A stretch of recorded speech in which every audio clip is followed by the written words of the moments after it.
as we grow, we need to say no more often, right? As you get more successful, no becomes your standard, much more so than yes. Right? In order to grow, you have to get more clear on who you serve and why, right? Who is your target audience? Who is your ICP, right? Client prospect and things like that. I think as you grow, you start to learn who those people are and who ultimately it really doesn't work out. For me, if I get past a certain point, I will hire a facilitator to work, with me on the business. Welcome to Success Leaves Clues, the podcast where we interview business owners on how they built their businesses and the hard lessons they learned along the way. My name is David Wynn, and I'm a business coach and the founder of Purple Circle, where we help business owners achieve their first 6-figure, 7-figure, and 8-figure year, all without sacrificing their quality of life. Before becoming a business coach and before founding Purple Circle, I started and scaled several 7- and 8-figure coaching businesses and have been a consultant at several businesses doing over $100 million each, including some that are publicly listed and doing over $1 billion each. In every episode of the podcast, you're going to learn lessons that took our guests years to learn, and you'll be able to learn that in minutes. No matter if you're a new business owner or an established business owner, every episode is going to give you the clues in order to elevate your business. Welcome to Success Leaves Clues podcast. I'm Pedro, and today I'm joined by Peter Quayle, who is the owner and lead facilitator of the Alternative Board, TAB, St. Paul, a certified business coach and advisor with over 30 years of experience in executive leadership and operations. He works with small business owners averaging $10 million in annual revenue, guiding them through one-on-one coaching, peer advisory, boards, strategic planning, and exit planning. Welcome to the show, Peter. Thanks for having me, Pedro. I appreciate it. Great to have you, Peter. And I got to tell you a little bit about something about me, which is I'm kind of a comic book nerd myself, Peter. And I love the first editions, the origin story. So let's rewind a bit, because every coach has that moment where they look at their life and say, yeah, I guess this is what I'm doing now. Right? So when was that for you, Peter? I look at my life, looking back is it's all a progression, right? I didn't come out of or go into college knowing what I was going to do. Frankly, I still kind of feel that way as part of my identity, a little bit of what am I going to do next. But as you progress through life, I guess I have felt the last 7 years have been what I was meant to do all along. So I started in advertising, worked with a lot of small businesses, worked with a lot of big businesses. But really what I found is I love talking to owners about the operations of their business. I am endlessly fascinated as to how humans make decisions and what goes into those decision-making processes. And so that's what I love doing, and that's why I started, with TAB St. Paul. Okay. Interesting. Yeah. You're mentioning what am I going to do next, right? That's the question. And I'm picturing Timmy, 5-year-old, saying, hey, I'm going to be a firefighter. And I'm like looking at Timmy. I'm like, really, Timmy, you got it all figured out right now? Yeah. Now, when did it shift from I'm helping people, right? The coaching side. This is almost like a calling. 7 years ago when you started the business, right? The Alternative Board, TAB, St. Paul, to, you know what? I'm building a real business around this, because in the early days for coaches, most time, what happens is like they're giving some advice here and there, and they eventually realize, okay, this is actually a business I'm running. People are actually paying me, right? So when that shift happened for you, like, was it the first paying customer? Was it the first invoice when you launched the LLC or whatever that looks like? Can you walk us through that journey? Yeah, I think, Pedro, for me, I think it was after the first year, right? For me, it's all, whenever I started a new job, whenever I moved to a new city, it just felt like you understood a lot more a year into it. Right? And for me, the switch to being a service provider to being a business owner took about a year into this business. And I started to look at things from an owner's mindset instead of an employee mindset. And so that it took about a year for me. And coming from advertising, where I was the one making recommendations and advising, I am constantly trying to fight against that urge or that default to do that, right? In being a coach, it's very different than being a consultant or being a mentor or right anything along those lines. I am trying to be a coach. And so I'm trying to help you realize what you want to do and the best way for you to motivate you to get there without providing the answer. Interesting. Okay. What's motivating for people and what gets people to actually do the things they want to do is you figuring it out and you coming up with a plan. Generally not getting the answer. You can do that for a certain amount of time, but then after, right, the motivation, you lose motivation. You lose, I don't know, just a will to get there. Your will goes up and down. And so if you can tie it to something bigger, if you can tie it to, right, your purpose, your vision, your, what does this actually mean? And start to draw out those things that you don't go very deep on very often. That's what's motivating to people. Yeah. Do you feel like there's almost like an awakening process? Like it's almost like you're guiding someone to the answer, but not giving them the answer? That's exactly what it is. Yeah. And you're going along the journey with them, right? There's no right or wrong answers in this. And what motivates you, there is no wrong answer to that. What your goals are just that. They're your goals. And I think everybody needs to look at their life as I'm the CEO of my life. And so how do I want to design it? How do I want to create it? And everybody gets to make that choice. And I don't think people spend enough time thinking about that aspect of their life. They just, right, it's a hamster wheel. And honestly, for me, Pedro, when I hit kind of mid 40s, I started to realize I was on the hamster wheel and I wasn't designing much about my life and wasn't creating the life that I wanted. And so that's where, going back to your first question about kind of where it shifted, I guess if I think more about this and as I talk through it, that's kind of when it shifted for me as well. I wanted to be more in control of my life. Isn't it wild, Peter, when you think about it? Like we see a lot of people out there, it sounds to me, it almost like they're playing to someone else's playbook, right? They're comparing, they don't have like solidified answers for their goals. That's one thing. And they're looking at other people like, hey, I want the car, I want the house, but they're not understanding there's a whole entire world under that, right? Of decision making, of goals and all that. Isn't it well? Like I think about what you're saying, right? Like, they are the CEOs of their life, right? So there's ownership to that. But there's also, to me, and I'm not sure if you agree, most people, they lack clarity on very deep questions sometimes that we ask them, because I'm a coach too, right? So sometimes I ask people about their goals and they're like, I haven't thought about it. You know what I mean? Yeah. Yeah. That's the answer we get most often. Right? I haven't really spent a whole lot of time thinking about that. Yeah, that's wild. Okay. Now I'm curious about one thing. Yeah. Okay. There is like, after you got rolling, right? You started a business 7 years ago, the alternative board. We're going to call it TAB. Okay. St. Paul. After you started TAB 7 years ago, who are the people that kept showing up? The ones you realize, okay, this is my tribe. And I'm going to expand on the question, because in the early days for coaches, most coaches, now I'm not saying this is your story, but there is almost like an evolution to it of who we serve in the beginning and who we serve now, right? In the early days, sometimes we're just trying to make it. Not saying it's your case, but sometimes it happens. Yeah. So the evolution of your ideal client profile, and who do you serve now?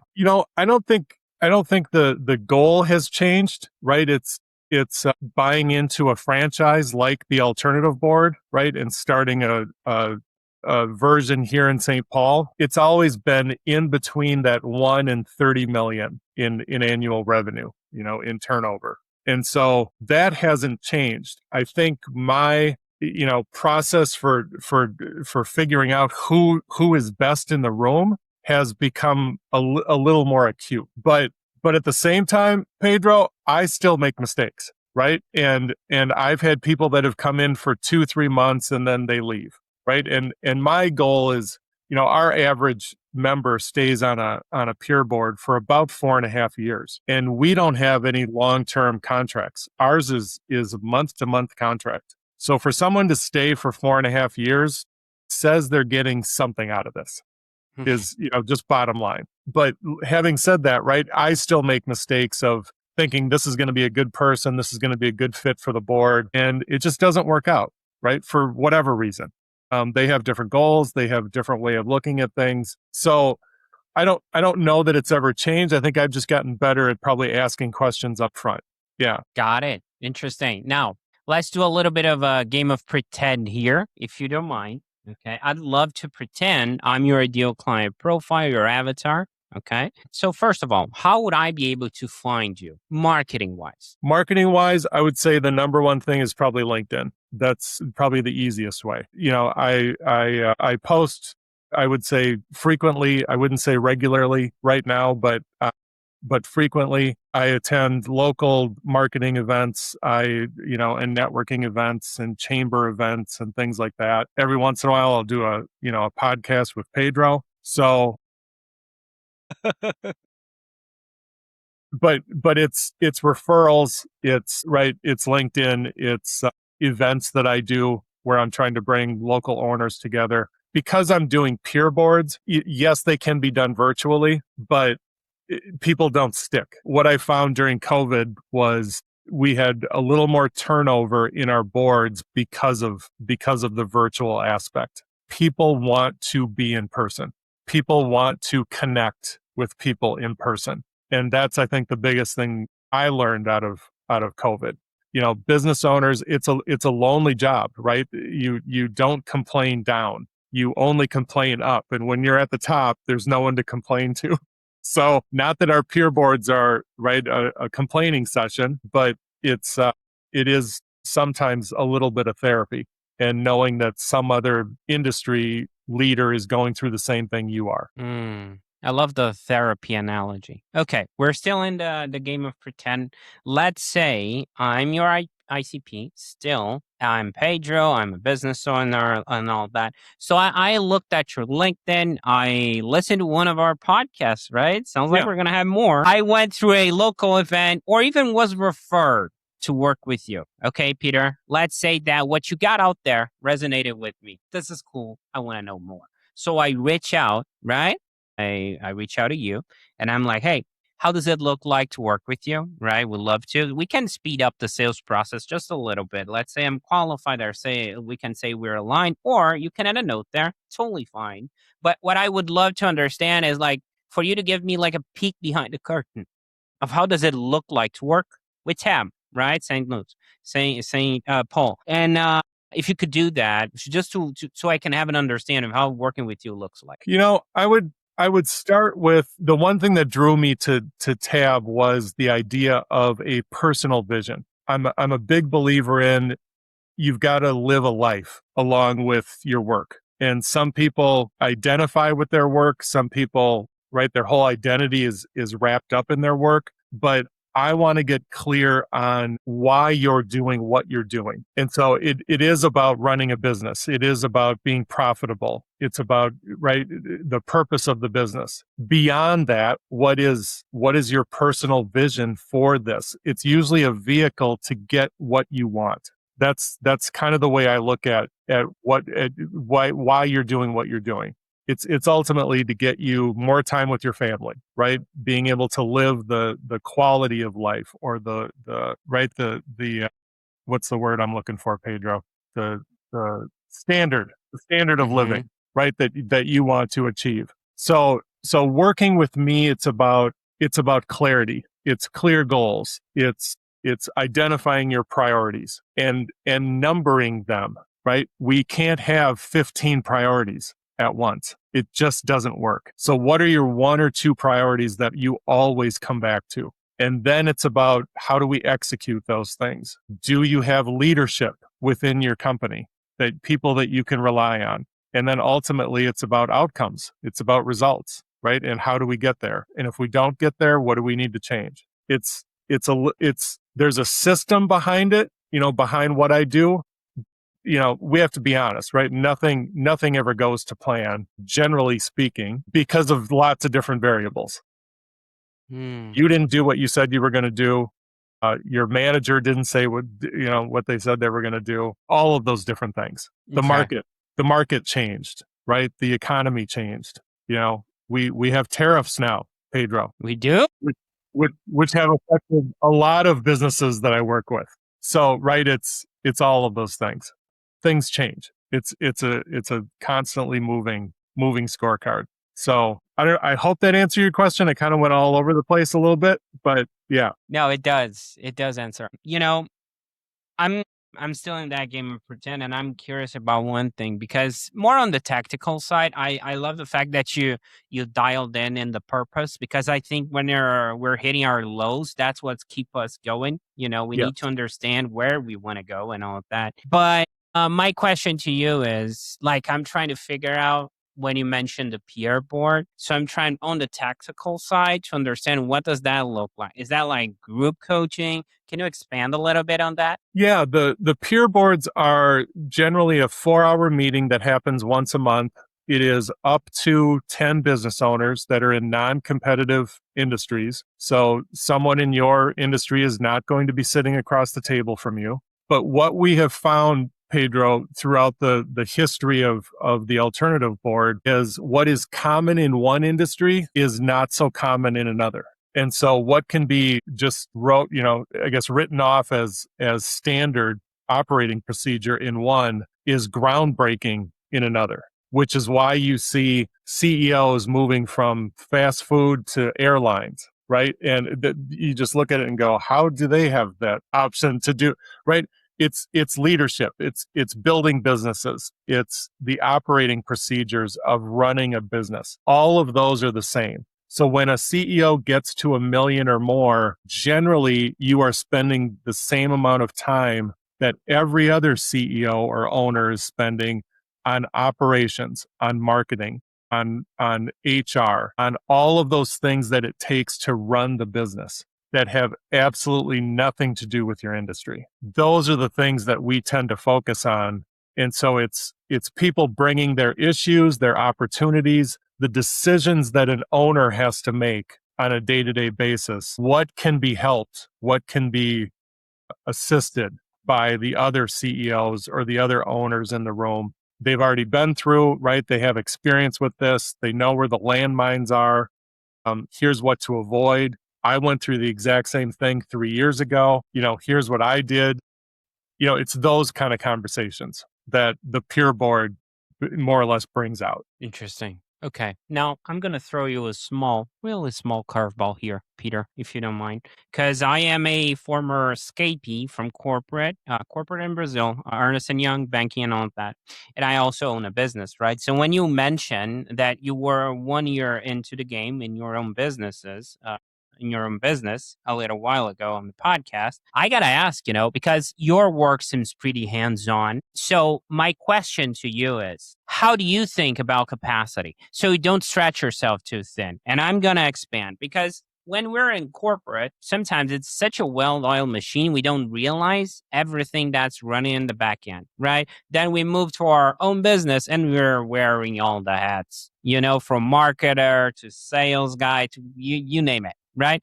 So how do you manage that so you don't burn yourself out? It's constantly trying to think about scaling without diluting quality. And so the way I have designed my business, Pedro, is I try to do all of my coaching, all of my peer boards within the first 3 to 3.5 weeks of the month. I then take the last half of week or week to work on my business and almost recharge. Does it always work out that way? No, but right, schedules change, business owners have to move things, right, all those different things. But most months it works out that way. And so for me, recharging that last month means I am able to concentrate on those first 3 weeks and I'm able to give my full attention to the business owners that I serve. And that has worked out for me. Nice. So there is having some boundaries. It sounds like it's very important. Like when I was in corporate, when I tend to tell this story, it's like when I clocked out, right? Sayonara.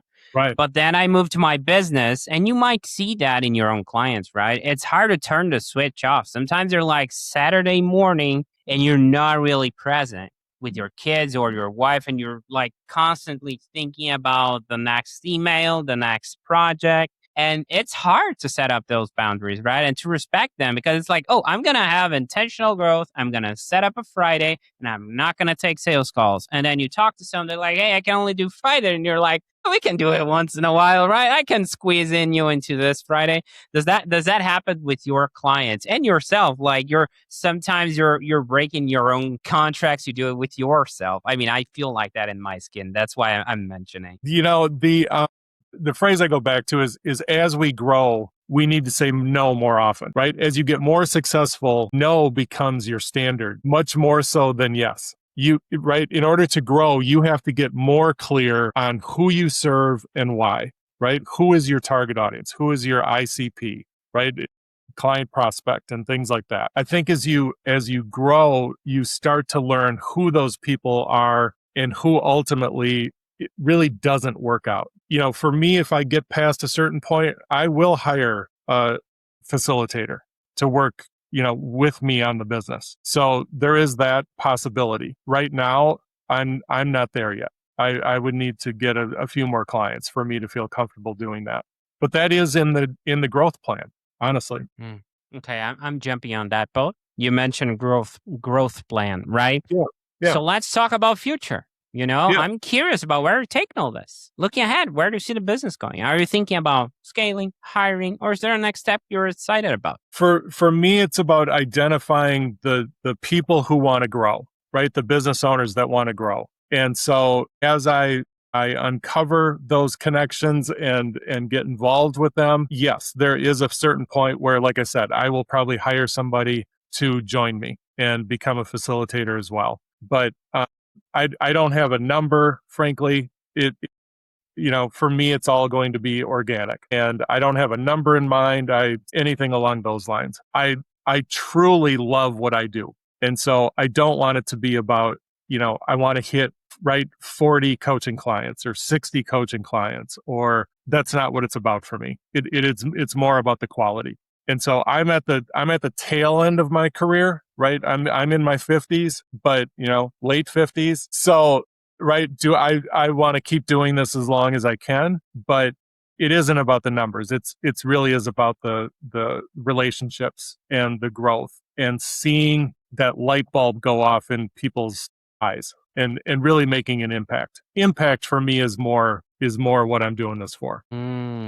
Okay. So it's growing with intention, as it sounds like. Okay. Yeah, absolutely. And selecting the rooms and the clients and where you want to spend your time. Love that. Right. Okay. Now, of course, Peter, whenever we're aiming towards something new, a next chapter, whatever we want to call it, there's always something we're finding in the present, right? So what are you currently trying to improve or tighten up in your business right now? Right now, I am focused more on the marketing side of how do I attract more people. That's exactly what I'm focused on. Okay. Now, how do I get this message that I'm talking to you about? How do I get that out to business owners? Yeah, that's a challenge in the coaching space for sure. Okay, interesting. Now, let's do a little bit of a sci-fi thing, if you don't mind. I mentioned comic book nerd, right? So there is that. I'm sorry, but I have to do it. Let's pretend, Peter, we have a time machine in front of us. Okay, we're gonna have two stops. The first stop, you can go back in time 7 years ago when you opened shop, right? The alternative board, St. Paul tab, and you can give yourself one piece of business advice that you know now that you wish you knew back then. What would that look like? For me, it's looking internally. The fact that you need to do what you're good at, period. Stop worrying about everybody else. Get better. Get better at what you do. Work on yourself, period. That's end of sentence right there. I mean, honestly. It's stop worrying about, the competition. Stop worrying about what everyone else is doing.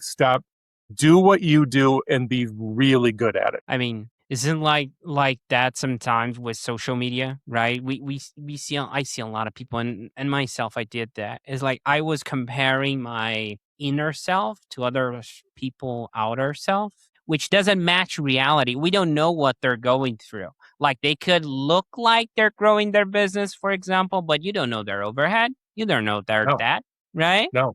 So that equation doesn't really make sense, right? To compare ourselves, even if in business or life.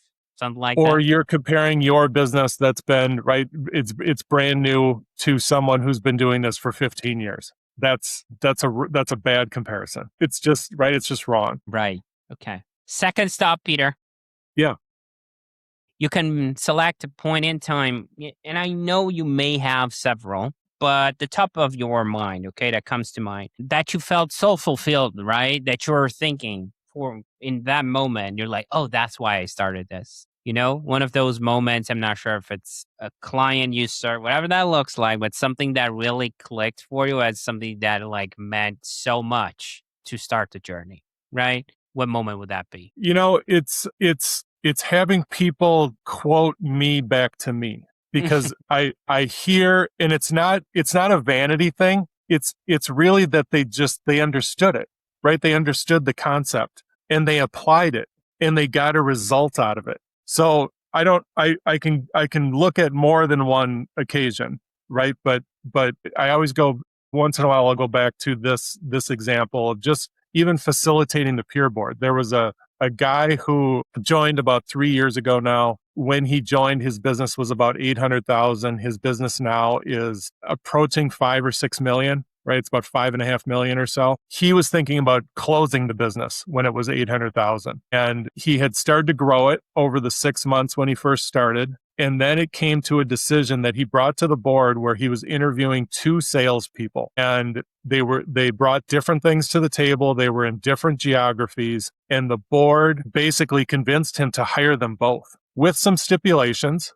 right? Right. He's still a small business. He's just over 1 million now, but he's like, how do I pay for these 2 salespeople? And so, right, we kind of walk through the requirements, all the different things that he should include in the contracts and whatever. But he ended up hiring both of those people. And he came in thinking he was either going to hire 0 or 1 of them. And it completely changed his mind based on the experience in the room and what he said his goals were. And everyone around the table knew what his goals were. And so they reminded him, well, this is what you want, isn't it? And I think, right, just human beings, we all are afraid of sometimes the people that we can become. And it's much easier to just stay comfortable. It's much easier to stay with the current path we're on instead of breaking free. And so, when you ask about that, it's right. It's working with people and seeing that little glimmer of hope in them, that they know they can be something more. They just don't know how to get there. Or they don't have someone who believes in them. They don't have someone cheering them on. It's lonely at the top, right? You mentioned therapy, right? When we were talking about the peer board. Sometimes the wife cannot take it anymore. She doesn't understand the context, right? And we're trying to talk with her. Sometimes it's like there's always this difference in power when you're talking with you might have a great employee or even a partner, but it's not neutral. Right. And when you have that neutrality in the room with people that have been there, done that, right? Like the peer board you facilitate, it makes such a huge difference, right? I've seen it with my own eyes. People like sometimes like the one I helped facilitate was for landscaping businesses, right? For a business coach, and they visited each other. And that's so interesting. Like I see a lot of people in the space comparing one-on-ones to group coaching, one to many. But I think, and you might not agree with me, but I think they're not even comparable. Like the dynamics are so different. Like They're very sometimes I've different. seen people like loving the group coaching, but not so fond of the one-on-ones, and it's just different. You see that like that too? And I get asked that question even from peers of, do I like the facilitating the board meetings or the one-on-one coaching better? And I say both. Apples to bananas, right? They're very different. Like you said, it's very different. And so I hear a lot coming out of the board meeting that people get more out of the discussion that someone else brings instead of their issue. I hear that often because I tell everybody, how do you come into this meeting, listen to what someone else is going through and apply it to your business and your industry, right? That's kind of the standard I remind everybody of that at the beginning of every meeting. Listen to what's going on, how they make decisions, the process they have to go through. How does that apply to your industry?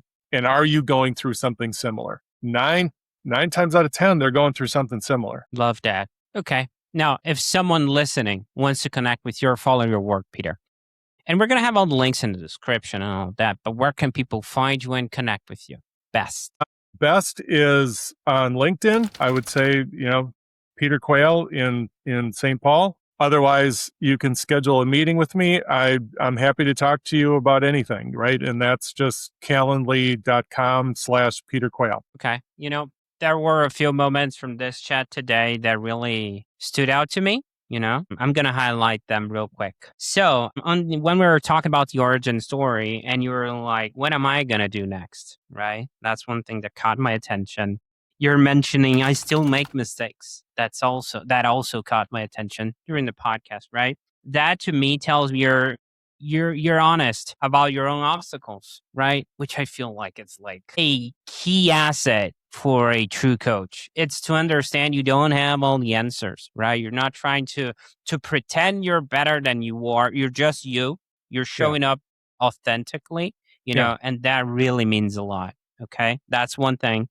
The second thing that caught my attention is that when you were like mentioning the difference between a coach and a consultant. Well, there's a quote, right? That says that consultants have all the answers and coaches have all the questions, right? Yeah. So there is a blatant difference there, which I love the fact that you created and you mentioned that because it is different, right? And last but not least, it's when we were talking about growing and scaling, you're like scaling without diluting quality, right? So intentional growth. It's not just about growing for growing. It is in a certain way to respect where your purpose, that you don't just want to have a multi-million business. It's just about respecting what you love doing. And I understand that might be very important to remind your own clients, your own members, and even people that are listening to us, right? It's not just like a recipe or formula. Oh, I need to hit X, Y, and Z. No, just think about where you want to go, right? Now, this is just my long-winded way of saying that I appreciate what you do, Peter. And I appreciate you being here and sharing so openly today with me. It was great having you on.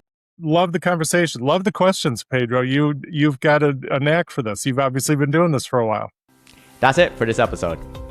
This episode, as well as this podcast, was brought to you by Purple Circle, where we help business owners elevate their business to 6, 7, and 8-figure years, all without burning out.